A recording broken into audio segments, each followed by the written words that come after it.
নমস্কার বন্ধুরা। নমস্কার বন্ধুরা, এই যে দেখুন আজকে নিয়ে এসেছে চিংড়ি মাছ আর এদিকে লাউ শাক।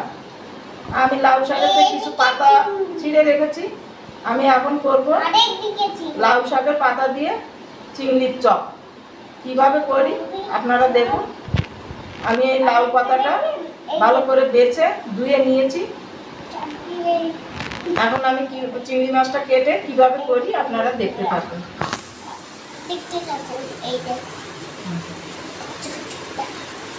ওইগুলো ফুটে যাবে কিন্তু নখের মধ্যে, এই যে এইটা ফুটে যাবে। আমি প্রথমে একটু চাল বেটে নিয়েছি, আতপ চাল ভিজিয়ে রেখেছিল, সেটা আমি এখন বেটে নিলাম। এর মধ্যে দিচ্ছি একটু কালো জিরে, দিচ্ছি এই 1 চামচি বেসন, দিচ্ছি একটু হলুদ গুঁড়ো। এর মধ্যে আমি অল্প একটু জল দিচ্ছি, কারণ আমার জল বেশি লাগবে না। চালটা বাটা জল দিয়ে দিয়ে বেটেছি।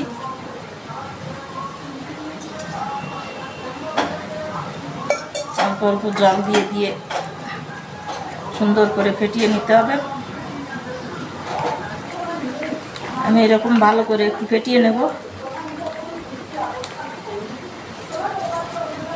আমার এটা রেডি।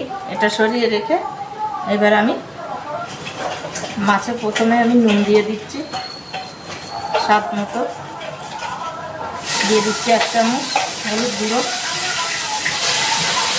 এবার দিচ্ছি আমি সাদা সর্ষে বাটা। এবার দিচ্ছি একটু পোস্ত বাটা।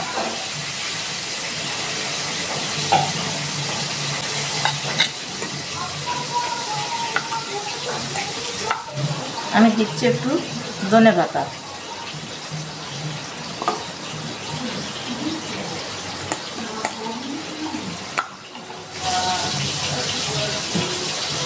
একটু লঙ্কা কুচি।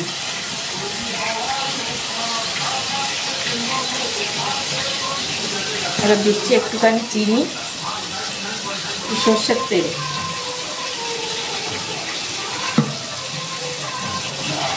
আমার চিংড়ি মাছটাও মাখা হয়ে গেছে। আমি চপ ভাজার জন্য কড়াইটা বসিয়ে দিয়েছি। এবার কড়াই গরম হয়ে গেছে, আমি সাদা তেল দিয়ে দিচ্ছি।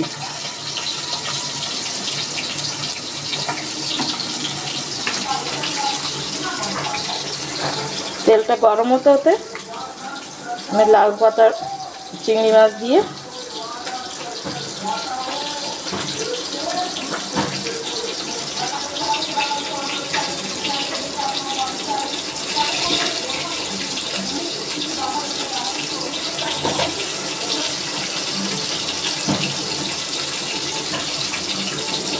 এইভাবে আমি ভাজটা দিয়ে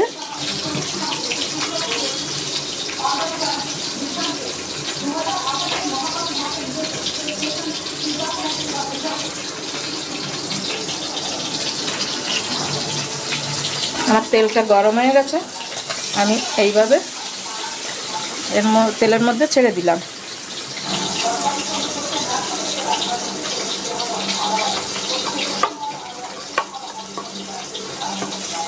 আমি আর একটা পাতা মুড়িয়ে দেখিয়ে দিচ্ছি ভাজটা এইভাবে।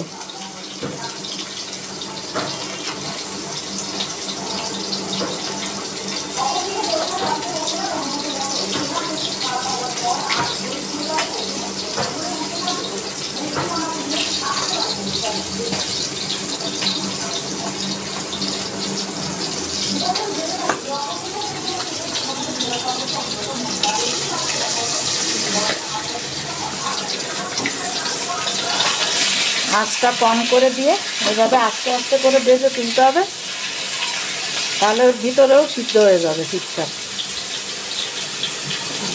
আমি একটু ঢাকা দিয়ে রাখছি 1 মিনিটের জন্য।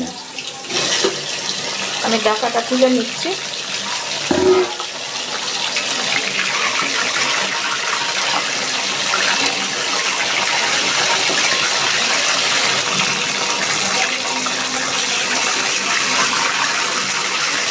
আমার চপটা ভাজা হয়ে গেছে, আমি নামিয়ে নিচ্ছি। দেখুন চালের গুঁড়ে দিয়ে ভাজা তো সুন্দর মুচমুচে হয়েছে।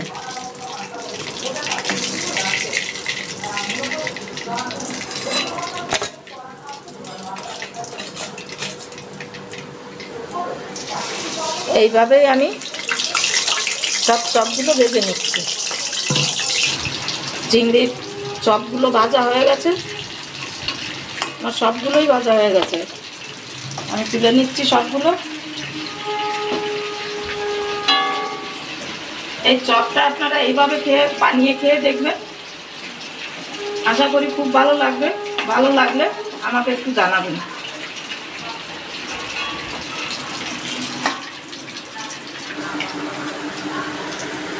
দেখুন সবগুলো চপ খুব মুচমুচে হয়েছে।